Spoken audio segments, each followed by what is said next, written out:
What's up, everyone? Welcome back to Conflicts of Interest. This is episode 136, and I'm the host, Kyle Anslone. Today I'm joined by Patrick MacFarlane of the Libertarian Institute. He is the host of Liberty Weekly and has been writing just a ton of great articles recently, like almost one a week or every other week for us at the Institute. So be sure to follow Pat on Twitter and check out the Libertarian Institute both in the Liberty Weekly section for his podcast and in the feature article section because, like I said, he's got a bunch of them. And his recent one is about Haiti and the coup there. Uncle Sam must cease intervention in Haiti. So, of course, that's what we're talking about today.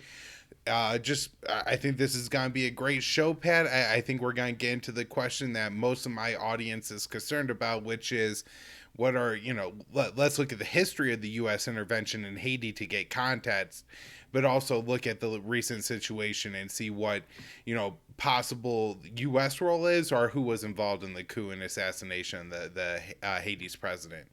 So all that and more on today's show. Be sure to share the show. You find it at the Libertarian Institute, libertarianinstitute.org/Kyle for a full archive of my work. You can find the show on any of our social media accounts at Facebook, MeWe, or Twitter. You could support the show on Patreon or Subscribestar, and you could help the show and get yourself some great CBD products at Paloma Verde. The URL is palomaverdecbd.com, and they have a great selection of high-quality CBD products. You know they're high quality because they publish their lab-tested results right there on the page. You could go and look, and it says, they got a lab that has this margin of error, and it says, there's this much of everything in these products. I've really been enjoying a lot of their products, but I gotta say, and usually I use the topicals, but today I took one of the soft gels with curcumin because I had a pretty severe headache, and my head doesn't feel great, but I feel a hell of a lot better. I'm able to function and do this podcast. I had spent like a couple hours sleeping on the couch, and so get me through the day. So check out their great lineup of products, including their soft gels and their topicals. PalomaVerdeCBD.com. Promo code PEACE will get you 25% off when you spend $75 or more. And Pat, let's get into it. So again, you got this great article here you published at the Libertarian Institute, Uncle Sam must cease intervention in Haiti. And since you say must cease, Pat, and not must not intervene, you obviously, are implying that the U.S. has some ongoing meddling in Haitian affairs. So I guess let's go back and, I guess we can't go back to the beginning of Haiti with the slave revolt and all this, but let's go back a little bit and just kind of talk and get some context to the political chaos in Haiti, and then we could talk about what's happening today. Yeah, Kyle. So thanks for having me on again. I just want to start off. This is a kind of a topic that's near and dear to me because my wife's brothers and sisters, she has a few brothers and sisters that are adopted from Haiti. So I really thought I wanted to kind of hit close to home because the story of Haiti is just really sad and just long and full of heartbreak, really, because in the U.S., like you said, the U.S. has been there almost every step of the way. So the United States, the last time that a Haitian president or Haitian leader was assassinated, the United States invaded that country and occupied it for from 1915 to 1934. So the United States has had long time interest in Haiti, going back to like probably 1868, when President Andrew Johnson suggested the annexation of the island of Hispaniola, which consists of Haiti and the Dominican Republic. So the first time, and I'm reading here from the U.S. State Department's own website. So the first mention they have of Haiti, they say that the United States was contemplating invading it and annexing it. So that kind of sets us off on the right foot.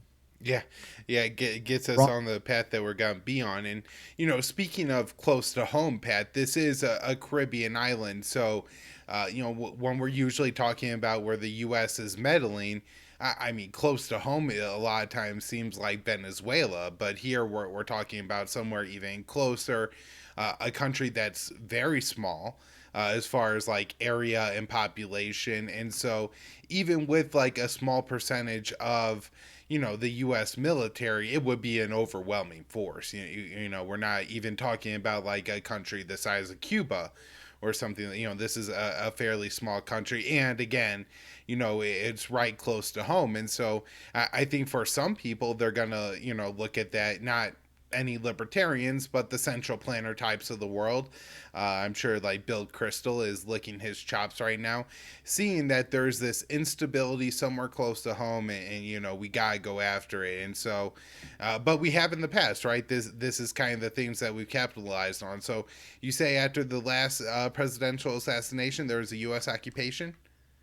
Yeah, there was for 19 years, and I'm sure it wasn't. It doesn't sound like it was as disastrous as our most recent 19-year occupation in Afghanistan. However, it's not a good deal. The U.S. Marines were involved. They were involved in military action down there, and the one thing that really upsets me when I hear everyone talk about Haiti in the mainstream media is that often everyone blames the Haitians for their current predicament. And one thing that we need to get out in front of as anti-war activists, but just as decent human beings, is to highlight the role that the international community has had in basically pillaging and stripping that country ever since the beginning when it was a colony of France and there was a slave revolt there. Right. And also, it seems like handpicking leaders has been a trend, which, has to create a lot of the problems, right? Because, what people blame Haiti on is that, they can't pick better leaders, they don't have more efficient government or stuff like this. And yet, when you look at it, it seems like most of the time it's been either France or the U.S. or other interests trying to influence Haiti to to make sure their leader is somebody who's going to play ball with our corporations, to make sure that people connected to the political elites in the U.S. are able to get rich off of Haiti, and really are not concerned about the Haitian people getting rich off of their own resources. Yeah, and I mean theft on a grand scale. When the United States invaded in 1914, the U.S. Marines removed $500,000 from the Haitian National Bank in December 1914, and the State Department says for safekeeping in New York, thus giving the U.S. control of their bank. And there was so between 1911 and 1915, 7 presidents of Haiti were assassinated, and then the United States installed their own president, their own puppet president, and that was in August 1915. So that was the first Haitian president that we installed. Yeah, and it's I'm not sure if you know about this or this is something we could find out, but I wonder if the U.S. charges Haiti a fee to safeguard its money that was in the Federal Reserve. Kind of something like Britney Spears has to do with her conservatorship, where she actually has to pay out the people. I don't know if Britney does, but a lot of people who have guardianships have to pay their guardians for the service of being their guardian. Yeah, and that's something that we could talk about a bit later. I know we were talking about that, but Yeah, but anyways, back onto Haiti here. We steal their money. They kind of essentially have not a lot of say in the matter. That has to be something that like fuels a lot of instability within Haiti too. To just see the overall track record of having this mammoth in the region that, rather than tries to maybe ward off other influences from interfering in their internal affairs or something like that, the U.S. is, intent on just continuing to get into Haiti's internal affairs. And so, like, as a person in Haiti, you have to kind of feel like it's maybe hopeless sometimes, right? Like, even if you do elect somebody. So, can we get into like the Clinton era here? Because I know you got some stuff on that, and this is one of the really interesting things with the Clinton Foundation, the cholera outbreak. But at one time, there was this leader of Colombia, was it Aristide, and then he was couped, and then it sounds like after that is where we get into a lot of like the lead up to the current mess of political chaos. yeah. So Aristide was the president of Haiti, and then he was overthrown. So kind of fast forward, I guess as well, Aristide said on CNN that he was, and we have this on the screen here, that he was forced to leave Haiti in a coup d'état by the United States. That was reported by CNN, and of course, the State Department said, that never happened. That's nonsense, says Scott McClellan. I've seen some of the reports I'm reading here, and they do nothing to help the Haitians move forward to a better, more prosperous future, because that's what the U.S. State Department really cares about. So we have the U.S. kind of instrumental here in overthrowing the Aristide regime, and but in the more modern context, there's no conversation that can be had about um, Moise without talking about the role that Hillary Clinton played in the wake of the famous earthquake. And the earthquake occurred, I believe, in 2010. The earthquake happened and really just decimated the entire country. And what happened is that you had Préval, who was president of the country at the time, and the elections, of course, were postponed after Préval after his term ran up. So Préval was still in power.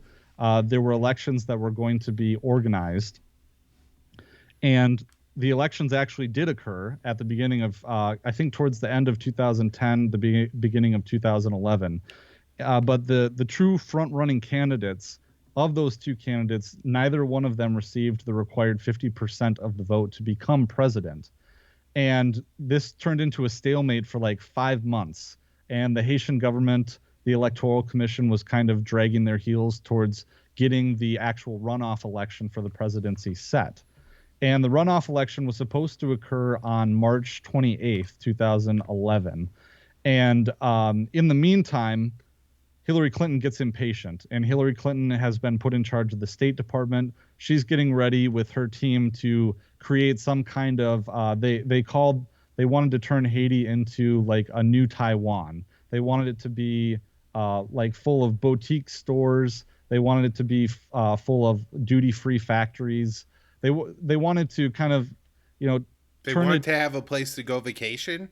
That's Yeah, what it sounds like. They're trying to create a little tourist town for themselves. I mean, this is the most sociopathic behavior to think about, trying to create a country based on your vision of what a nice place looks like. But that's who Hillary Clinton is, huh?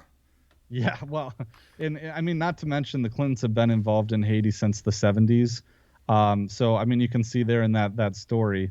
The Clintons' high-profile interest in Haiti dates back almost all the way to their wedding in 1975. Shortly after their honeymoon, Bill and Hillary received an invitation from David Edwards, a friend and Citibank executive, to accompany him to Haiti. So I mean, you have this in Citibank's interest in Haiti going back a long time, almost a century. But essentially, you have Hillary Clinton getting impatient. She set up this entire State Department task force. She's chosen the Cheryl Mills, the Clinton's personal lawyer, and the lawyer who I believe defended Bill Clinton during his impeachment trial. And she appoints Cheryl Mills to be chief of staff, head of the Haiti task force, despite the fact that Cheryl Mills and a bunch of the cronies on this task force have no training or experience in international development whatsoever. So they're chomping at the bit. They have this technocratic plan to completely, remake tabula rasa Haiti. And the earthquake, which completely annihilated the country, is the perfect opportunity for them to try this central planning. So what they end up doing is Hillary Clinton gets impatient. She takes she takes a trip to Haiti on January 30th of 2011 to meet with Rene Préval. And in this meeting, she basically strong arms Préval into accepting the fact that, oh, well, the people of Haiti elected these two candidates, right? They received most of the vote. They didn't elect them, but they received most of the vote. So what we're going to do is meet with Rene Préval and say, actually, a third candidate by the name of Michel Martelly actually took second place, and not the person that we said, Celestine was his name. So now you have Michel Martelly, the second place candidate. Um, Hillary Clinton brought in election auditors from the OAS, the Organization of American States, and their core group, which is the group that basically governs Haiti. It's an international group of different states. So they came in, the OAS experts came in and did an election audit, and they found more ballots for Michel Martelly than the second place candidate, Celestine. And in this meeting, Hillary Clinton strong arms Rene Preval and basically says, hey, you're going to elect Martelly president. That's what's going to happen. And according Just to the way this we, story, strong yeah, arm isn't in any way an exaggeration or like a metaphor.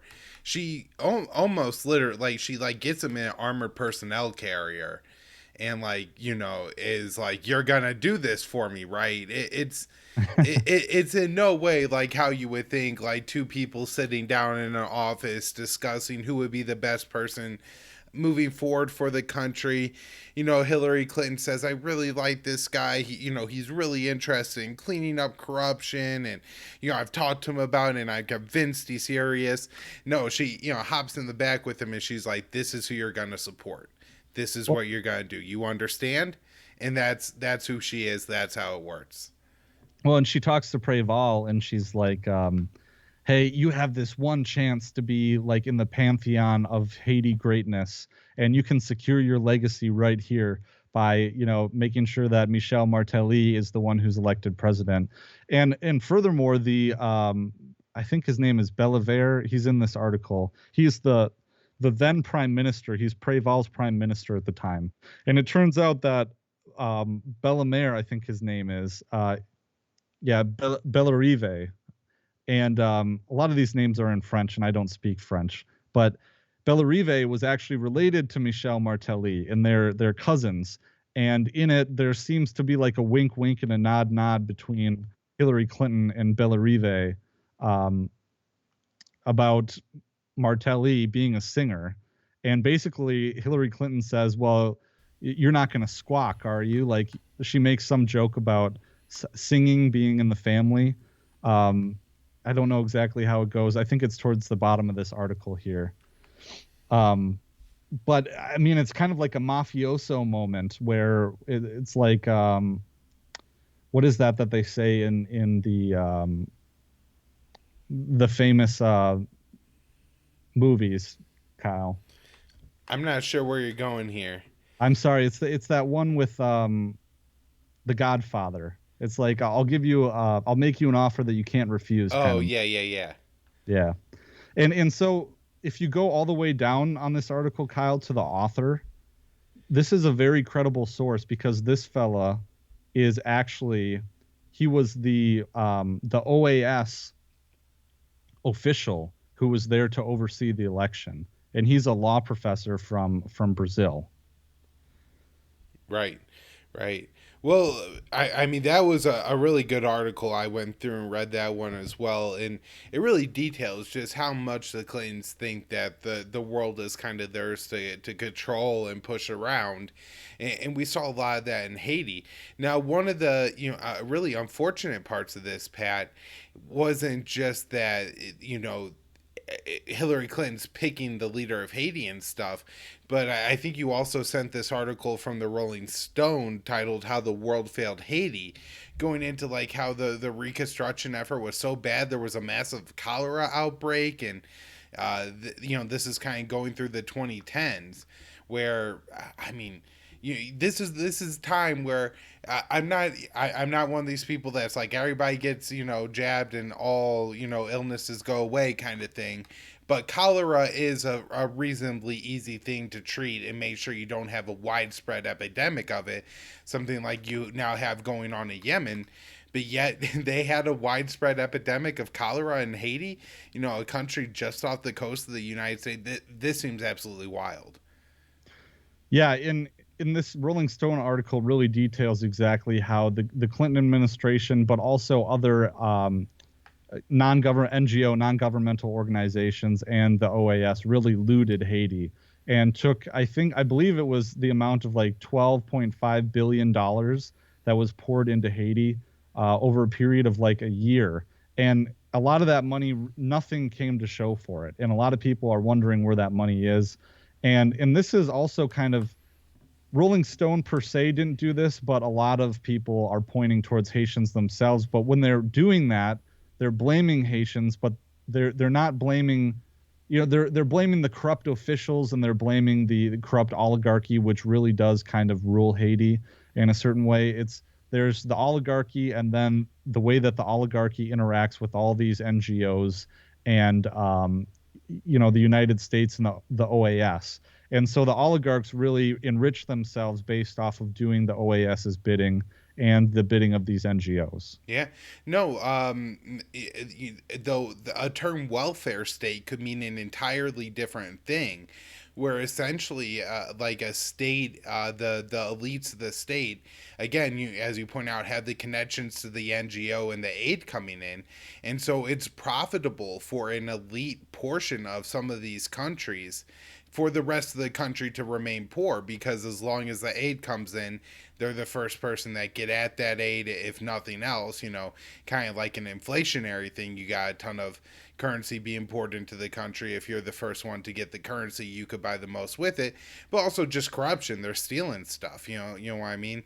And so this, I think Lebanon's been described this way, and several other African states have been described this way, where there's really an industry with these NGOs and nonprofits where they claim that they're helping the Haitian people, but really they're taking money from people in the U.S. and it ends up in the hands of the wealthy in these poor countries. And I mean, Pat, imagine what like you could do if you went to Haiti and then somebody gave you $1 billion.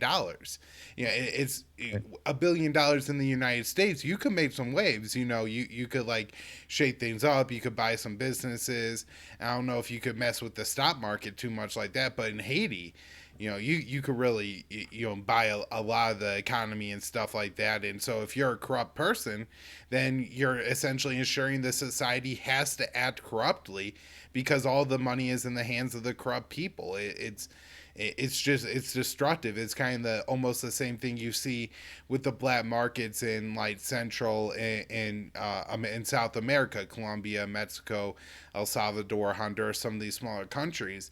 If you guarantee there's billions of dollars of illegal black market drugs going through that country every year, then the people who are involved in that are some of the most wealthy people in the country, and they're killers.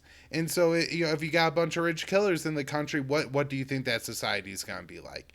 And killers not in the same way that Bill Gates is a killer. These are like murdering drug cartel, types and pretty nasty stuff. So anyways, Pat, I don't know, where do we pick up from here? How are things going in Haiti, aside the political situation in like the 2010s, the past decade leading up to this assassination? Yeah, and so Moise was the current president. Of course, he was assassinated last Wednesday in the early morning hours. But essentially what happened is that Martelly, he opened the door for all these NGOs and the U.S. State Department and Hillary Clinton to basically pillage the country. And Martelly handpicked his successor, which was Moise. And Moise was elected, I believe, in 2016, 15 or 16. But as I detail in my article, there's a lot of allegations, credible allegations, that this election was fraudulent. And again, there was the Haitian Election Commission actually condemned the results of the election. They did a study that I linked to in my article itself, and talking about exactly how the OAS election observers influenced the election to get Moise elected. And Moise, he was kind of a strong arm dictator in a sense. What he did was that he fired all of the mayors and replaced them with kind of his stooges. There was an uprising that kind of came against him when the International Monetary Fund tried to create a hike on gas prices in 2018. And that was kind of when things seemed to kind of spiral out of control a bit for Moise. He became a very, very unpopular president. And the most recently is that his term was supposed to end on February 7th. However, he tried to use some kind of an argument from the Haitian Constitution to say that he was entitled to another year in office. And there was a massive, basically peaceful demonstrations, mostly against him. This Uh, was in February, for anybody who remembers, early part of 2021. If you got through all the coverage of the insurrection and all the other crazy stuff that was happening here in the U.S., they were covering some massive protests going on in Haiti, and people were being killed in those protests. They were violent at times, but yeah. they were large numbers of people going out into the streets, demanding an end to corruption and for the president to leave office. Now, Pat, I guess it seemed to me that the president, Mosie's argument for staying in power was rather thin. Oh yeah. But at the same time, like, it doesn't seem like it should have been in any way something for the American government to weigh in on. And yet, the Trump administration and then the Biden administration both say no, that they support Moise staying in office at least through February of 2022. Now, I believe in Haiti, you're not allowed to hold the presidency for two consecutive terms. You can have two terms, but not two consecutive terms. And so I guess there would be an upcoming election where, a new president that wouldn't be Mosi would have to take over. And so I'm not sure if we had any idea of when that election was going to be or what was going to happen. I'm sure that for a country like Haiti, who I mean, I think they have actually fared fairly well through the COVID pandemic. It's not like it's been a complete hellhole, despite them maybe not having the highest level or the greatest amount of medical care to give out. They've still been able to weather the COVID pandemic pretty well, and so I guess. They could hold an election, but are there any plans right now to hold an election? I'm just curious about that. Well, ostensibly, so that kind of gets more into post assassination. But just to note, you're saying that they seem to have done pretty well through the COVID-19 pandemic. I'm hearing, at least my understanding is that they've done so without any vaccines. So Interesting. just throwing that out there. Yeah, how that works out. So all right. So anyways, let's I guess, can we like get like a cap on the political situation prior to Mosi being assassinated, right? So like last Tuesday, what was going on in Haiti? I understand like there's not really a Congress, right, or a legislator in session. The courts are a mess, I think, because of Mosi, and Yeah. then there's like an interim prime minister and possibly another prime minister. Sort all this out. Yeah, so Moise, he suspended the legislature, is my understanding. He also removed certain members of Haiti's Supreme Court. In the meantime, there was a interim prime minister that was appointed back at the beginning of this year, and his name is Claude Joseph. And Claude Joseph was now he's leading the country, but on Tuesday, the day before the assassination, Moise appointed a new prime minister because Claude Joseph was the interim prime minister, and that was Ariel Henry, again French. But he was appointed on Tuesday, and he was supposed to be sworn into office on Wednesday, putting him at second in command, basically second in power of Haiti. So he's appointed on Tuesday.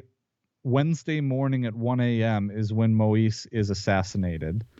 And this kind of leaves a big question mark as to who is rightfully the leader of Haiti. So Claude Joseph immediately declares martial law, claims that he is the leader of Haiti. And there are certain factions, I understand, within the government who support Ariel Henry.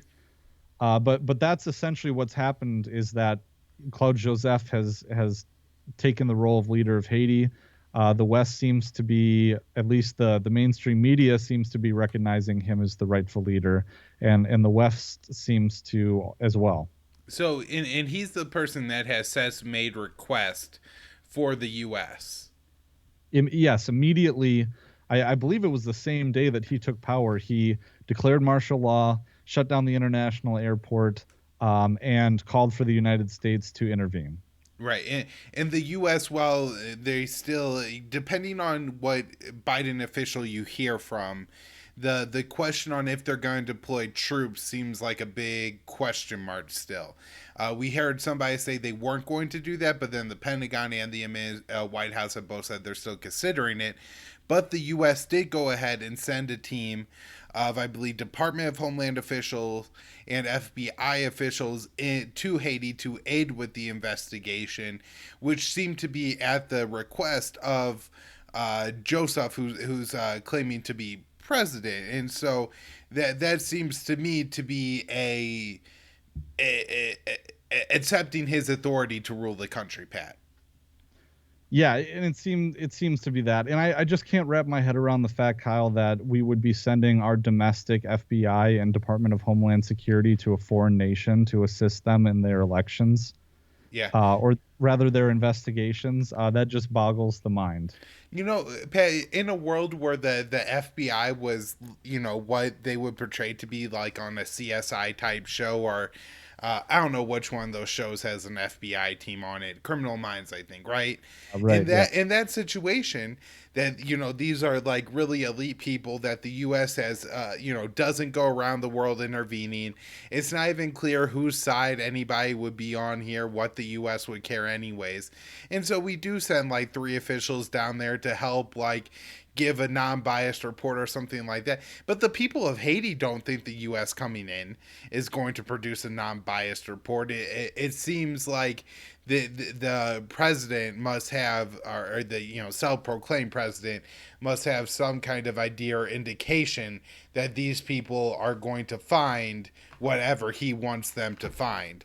Now, maybe that's even the truth for all I know, although just giving the timing of the assassination, it seems like, what's the old Quay Bono, who benefits? It seems like, the current president is the big beneficiary, where, the Ariel, whoever's planning on, who would have become the prime minister, I don't know. I might rule out that person or that faction, because it seems like they're the ones who lost out the most from this, not being officially recognized as prime minister. But are there any other speculations of who could be involved or behind this?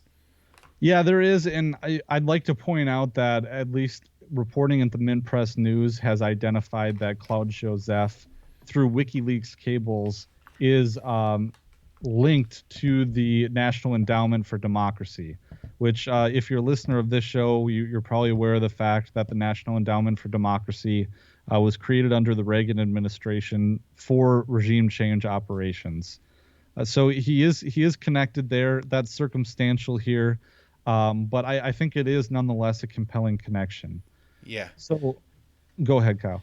So I was just gonna add, I think the one thing that's really maybe throwing a wrench in everybody's speculations, especially people who would maybe look to the U.S. and point a finger, is the fact that the U.S. seemed to be backing this guy staying in office through February.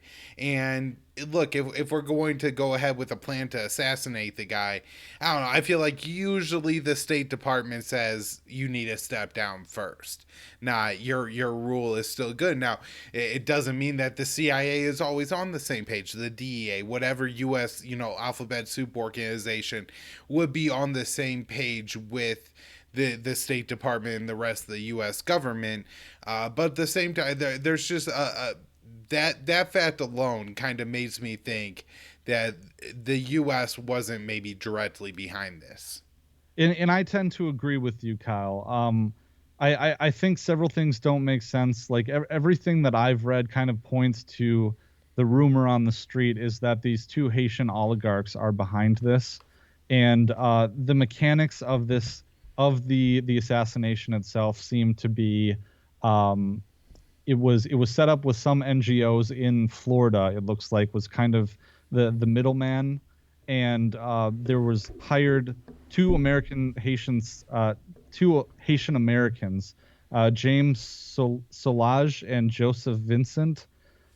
They seem to be kind of the translators, and it's unclear whether or not they were just useful idiots in this whole plot.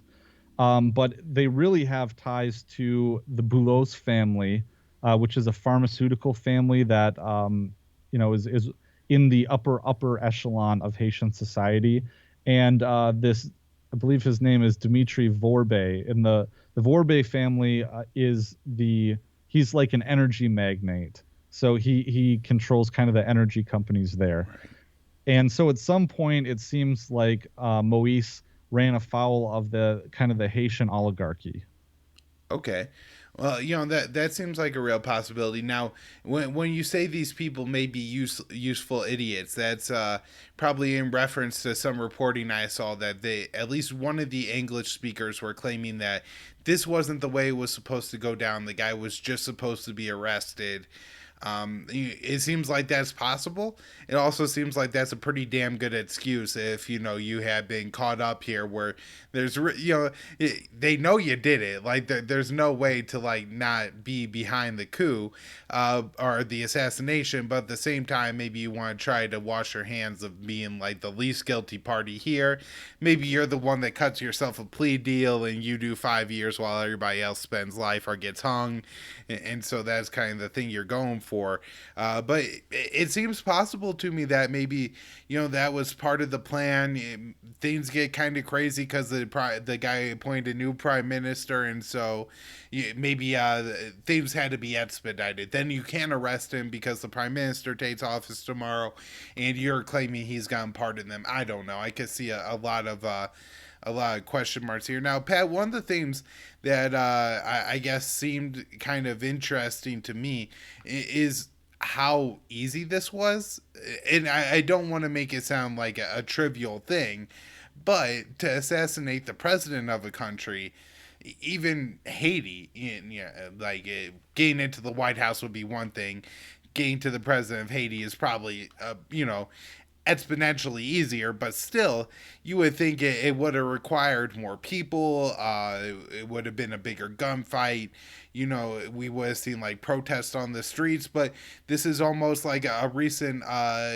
The president of Chad, the dictator of Chad, longtime dictator Deby died recently, fighting on the front lines, and so these things do happen. Now, one detail I picked up from, I believe, Jeb Sprague, who sometimes writes for the Gray Zone, he was on a episode of Moderate Rebels he recommended to me, was that because of the earthquake in Haiti, the presidential palace was destroyed, and I guess there hasn't been like an official rebuilt one, and so most presidents just live in their own homes in neighborhoods. Now, I'm sure these are wealthy neighborhoods. I'm sure he had some kind of security, but who knows? That's I guess kind of an interesting detail to me, but. I guess I didn't see as big of a shootout at the residence that as I had initially expected. It you see the president got killed, and then the other thing is they do seem to have tried to steal something from the president's home. I'm not sure if this was money or documents or whatever, but they did blow up a safe. And again, I believe the president, they say he was shot 16 times, and so when somebody is shot 16 times, that body could be pretty nasty, I imagine. But it also sounds like maybe he was tortured before he was killed, and so that to me doesn't suggest like a snatch and grab gone wrong or something like that where they're just trying to arrest him, but rather that this was maybe a little bit personal. I don't know if you have any insights on any of that. Yeah, well, some of it seems like so there were things like broken bones, and I think Moise's eye was gouged out, and so there was a lot of hay that was made about this announcement by the assassination team that they were DEA agents, and there's some speculation as to were they saying they were DEA agents just to make the national police stand down, and maybe that worked, or is the National Police Chief Leon Charles, is he in on it? That's another question that was thrown out. Yeah.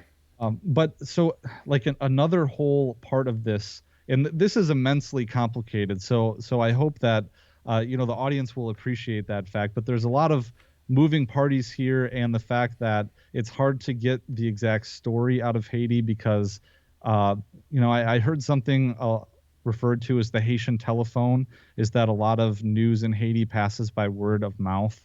But another part of this is this group of 9 gangs that is involved in Haiti, and kind of their leader, who was creating kind of a popular uprising against Moise, it seemed like. I hope you'll correct me if I'm wrong there, Kyle.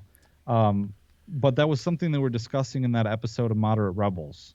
Yeah, and I mean, as far as I know, that could be correct. One other thing we can know from that episode of Moderate Rebels that I'm sure makes it difficult to get news out of Haiti is apparently the internet there is fairly poor. And I've seen people get some interviews from some crazy places around the world, including, cities like Raqqa and Mosul or Aleppo while that was under siege. And they were certainly able to have, like, not great quality video, but they were able to get video, stream video. And the guest on Moderate Rebels wasn't able to stream video or even communicate on audio. I'm not sure if they were using Zoom or Skype or something like that, but either way, I'm sure that really hinders the amount of information. One thing I want to touch on about the assassination, Pat, before we move on, is that there was a detail that actually did kind of, I guess, give some credence that one of the oligarchs was behind it. I guess one of them owns a Nissan dealership, and the video evidence does show it looks like 9 brand new Nissans. It's hard to say if they were, I guess, brand new or not, but there were 9 Nissans involved in the assassination, and so that would, seem to indicate that's maybe where they got the vehicles, is from that guy. Now it could be they went to a Nissan dealership and bought 9 vehicles all from the same one, and that guy has nothing to do with it, but there is some evidence that these people may be behind it. But let's get into the game talk, Pat, and also how well armed of a society is Haiti? Yeah, Haiti recently, it seems to have become incredibly well armed. And part of this, I was reading an article talking about how the United States again is there in a culprit, because the United States way of kind of disarming these gangs is to do gun buyback programs. And so what usually happens, and I'm sure we've seen this repeat ad nauseum in places like the Middle East, not to mention the United States itself, is that people turn in a bunch of guns and they just use that money to buy better guns. Yeah. Well, I mean, I guess that could be an interesting thing to, what happens in Haiti going forward, that the people there are somewhat well armed. Now, one thing that I guess everybody predicted, Pat, was that after the assassination, it seemed like, all right, this is going to be a complete bloodbath in the streets of Haiti. And as far as I could tell, that's not the case. That is, I'm not saying that there's no looting, that there's no violence, disturbances going on in Haiti. I have seen some things that claim to be people showing videos of, it looks like security forces arresting people, or police, things like that going on. But at the same time, there's far bigger protests and unrest going on in Cuba right now, or France, than in Haiti, to be quite honest. And so that hasn't really slowed or changed the calls from the international community to get involved in Haiti. And I do wonder, though, if, like, the high number of gun violence, maybe everybody could just kind of sit in their home and defend their own home, and everybody knows if you go try to loot somebody's home or business, you're gonna get shot. And so everybody's kind of just, minding themselves right now. Yeah, and I can really only speculate on this, but word on the street is that we heard, from Moderate Rebels, is just that people are really mad about this. Is that, Moise was a very unpopular president, but at the same time, that doesn't mean that Haitians are celebrating for the fact that, foreign actors or Haitian oligarchs decided to just off the president without any say from the Haitian people.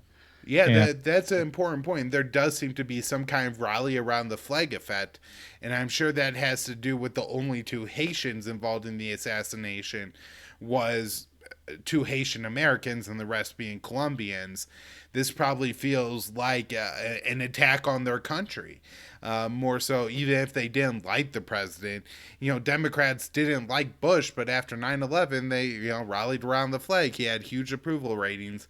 I imagine that there's some of that factor going on in Haiti right now.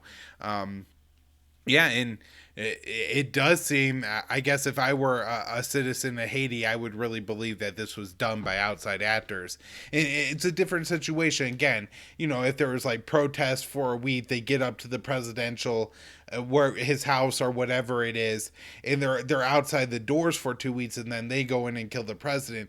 I think that gives a far different reaction from the people, maybe more unrest than this situation where it's. I'm sure it seems like to a lot of Haitian citizens that their president was assassinated by an outside force. Yeah, definitely. All right, so what am I missing, Pat? What else do we need to touch on before we wrap here? Well, I think the only thing is, like I said, at this point, I can only speculate as to what actually happened or who's behind this. I think that's the big question that everyone is really asking.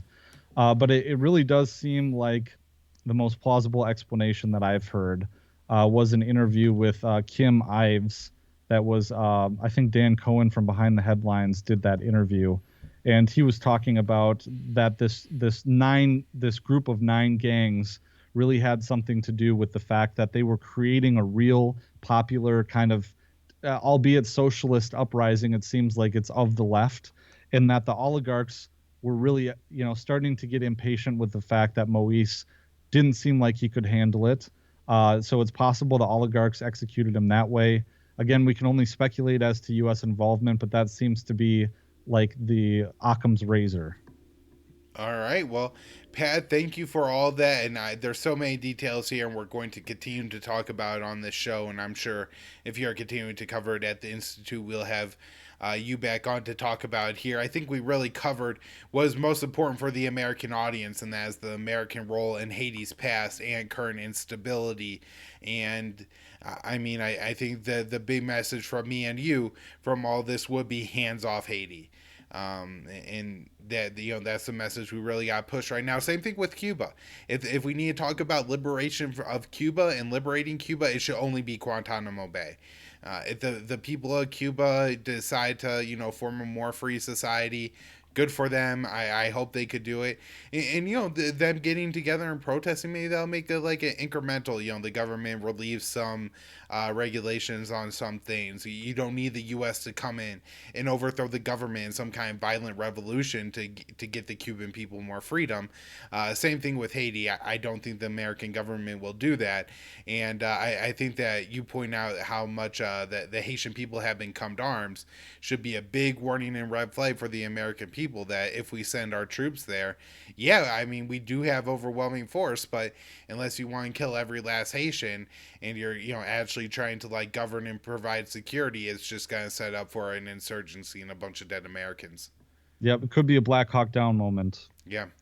All right, Pat. Well, thank you so much for coming back on the show. Tell people where they can find your work. Yeah, thanks a lot, Kyle. At libertarianinstitute.org/Patrick, you can find my columns. You can find episodes of the Liberty Weekly podcast. You can also just go to libertyweekly.net. Thanks a lot, Kyle. And Twitter handle? Liberty_weekly. Thanks, Pat.